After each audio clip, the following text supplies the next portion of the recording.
If you need some good news, I have good news for you.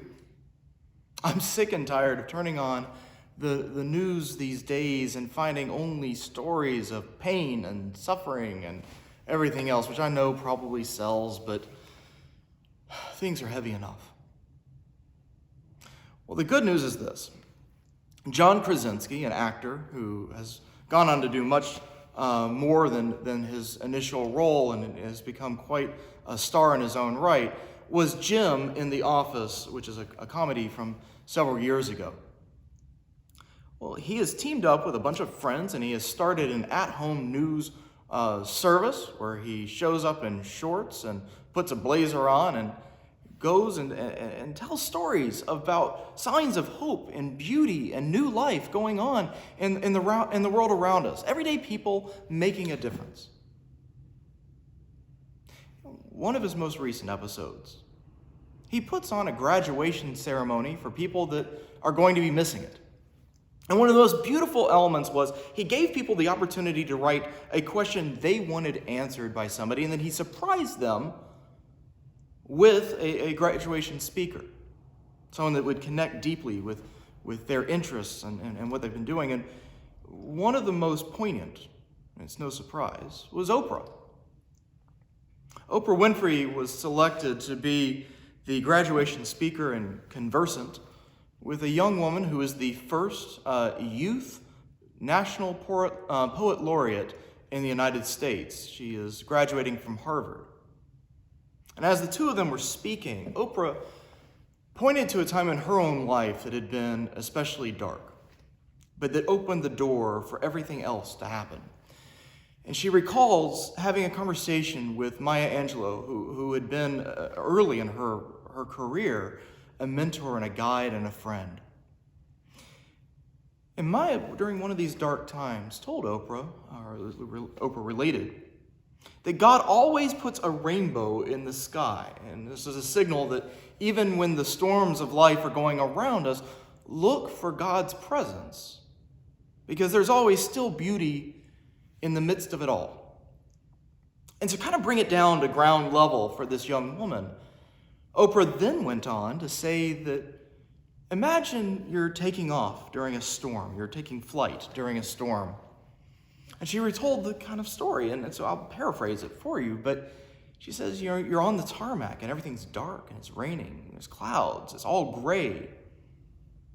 But within moments of taking off, the plane breaks through the clouds and there it is, the sky, the sun is shining. It is blue. It was there all along, but just obscured by the conditions that were directly in front of you. You know, in our story today, Paul seems to be doing something very similar to this. I would go as far as to say that Paul, yes, is preaching gospel to the people in Athens. That's absolutely going on. But it's the way he speaks, it's the way he addresses them that is in itself an act of good news. And here's what I mean. Okay, so he directly quotes two poets who were Stoics from Greek culture who had written hymns to Zeus that then he directly quotes. Now, here's what's so absolutely wonderful about all this. He takes their language, he takes their concepts, he takes their way of thinking and says, I was walking through this fine, beautiful city of yours, and I saw a shrine to an unknown God. Now, let me tell you, this unknown that you have perceived but not understood, let me tell you about this God.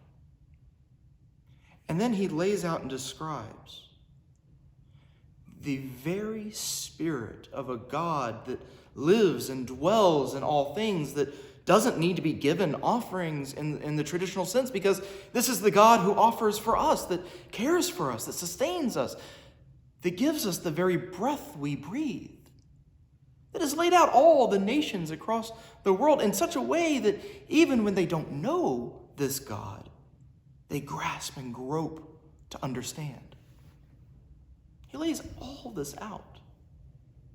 And there are two beautiful lines in it that wind up over the ages, finding their way because of this sermon that he preaches in 17 into a prayer that St. Augustine in the 5th century writes down, that then gets picked up and used over and over and over again throughout all of Christian history. There is this thread of understanding that even these people that were the highest minds of philosophy of their age, he is saying, you have already perceived something, hoped for something, dreamt of something,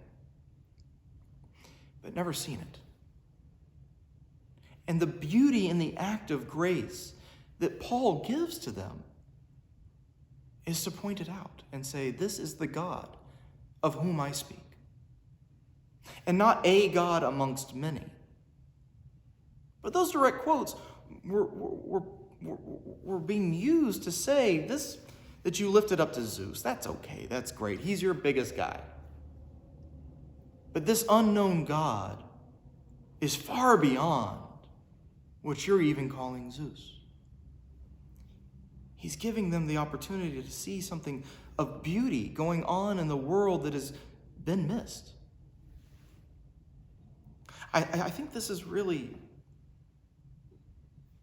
at its depths, something that we need in our lives right now. There is so much beauty in the world going on right now. I mean, from where I sit right now, I can see flowering dogwoods. I can see a bright blue sky coming in through the window. I can see all of nature waking up again, despite the fact that normal seems to be obliterated. And that the new normal feels heavier, feels drawn out, feels lonelier, more isolated.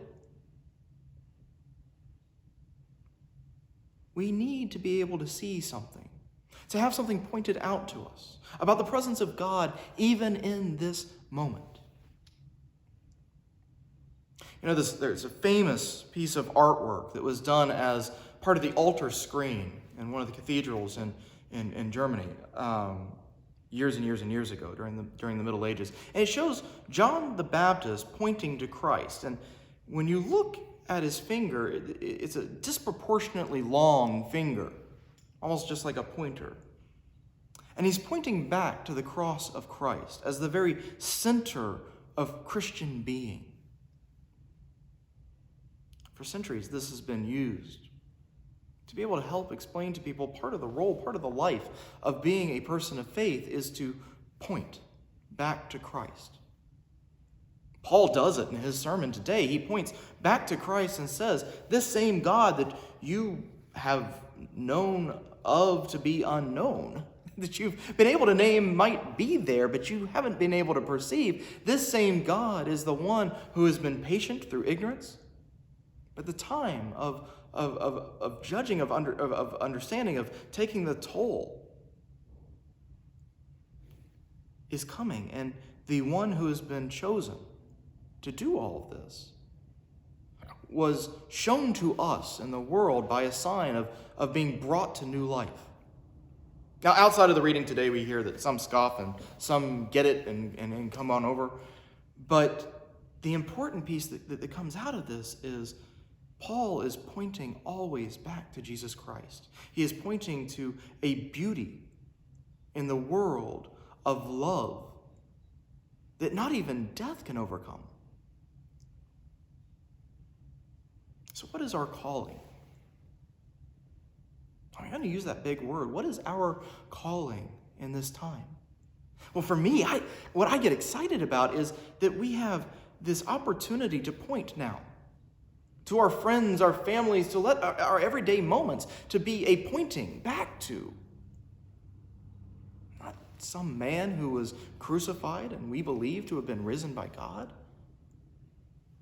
but that in the very act of Jesus' ministry, his life, the way that he went through his arrest, through his trial, through his killing, every step was a pointing back to something that lies deeper than the truth that sits on the surface. Something that is more real than that which we face in our everyday lives is still going on again, breaking through the clouds to see that the sky, the sun, the beauty of the world has always still been there.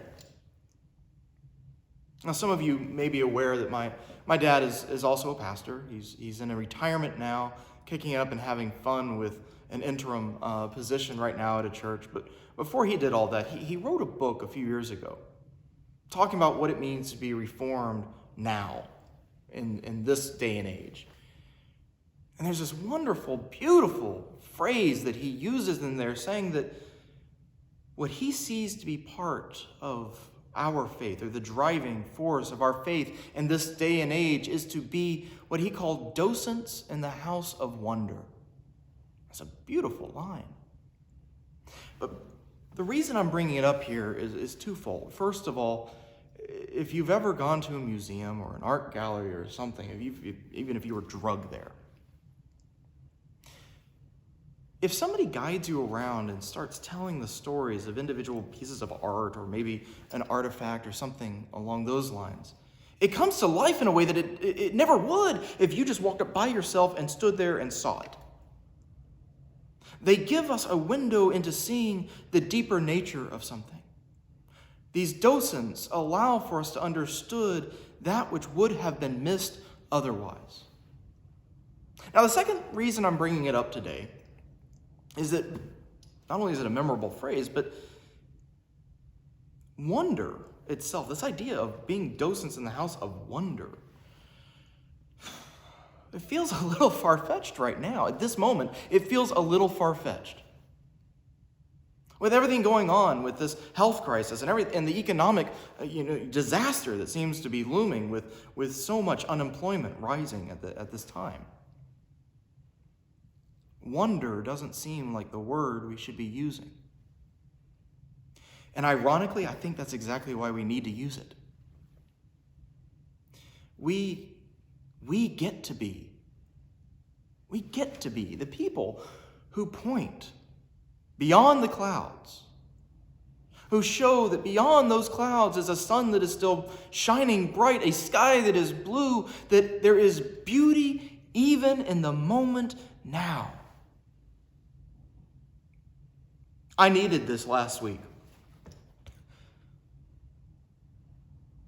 I was out in the front yard, and my wife, kids, the dog, they were getting ready to go on a walk together. And a friend from this congregation, a member of our church who lives in the neighborhood around the corner from us, was out riding her bike. And she, again, maintaining social distancing, she stopped her bike and we had a conversation for a while. And she said exactly what I needed to hear. This time has been tough on all of us. What I've noticed has been tough for me has been the juggling of all the demands of trying to care for this church, of trying to help our leaders find ways of moving forward, of trying to find ways of doing church as a community and holding that together, with being the spouse that I want to be and being the father I want to be. And I've been noticing that this has been so hard on my own children.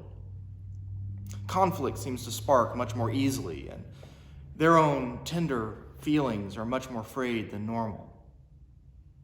So we're standing out on the lawn, and I'm trying to busy myself at this point. The children are going to go for a walk, and I'm trying to busy myself with the front garden. I didn't have a lot of time, but I had some time to dig up an Andromeda bush that's in the front that needed to go to the back. And this friend from the congregation just says, one of the weird things about this whole crisis is that my children have become so much closer. And at first I thought, our children got closer in all this. Because all I was able to see was the conflict. But what she pointed out was, my children have become so much closer. And yes, that means that they're sparked a little bit more quickly, that they are triggered a little bit more quickly, they get into conflict and fights a little bit more quickly. She said, but that's because they're closer. And yes, we're living in tight quarters, but they're closer. So for her, the symptom of being close was the fact that these children are getting sparked a little bit more easily with each other, that they are finding it a little easier to be set off. And that was a sign of closeness and beauty. Where I was seeing only the clouds from the ground level, she saw the clouds. She saw them. But she knew what was really happening above that. She saw the rainbow in the sky, if you will, to go back to that Maya Angelou quote. I am so excited about our opportunity as people of faith to be able to go out into the world, and for every day we have these opportunities, these chances, every encounter that we have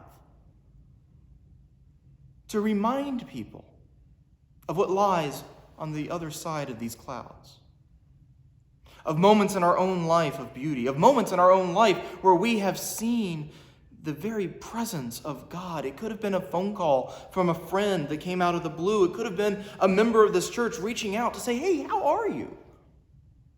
One of our deacons or an elder or just a friend. And maybe the chance to sit down and be, through social media or whatever, to reach out to a family member or a friend that you haven't seen in a while. That in this time of such instability and so much fear, where have you seen the presence of this God that Paul tells us is right there amongst us all the time, closer to us than our own breath? This one in whom Paul says, again quoting Greek poets, in whom we live and move and have our being.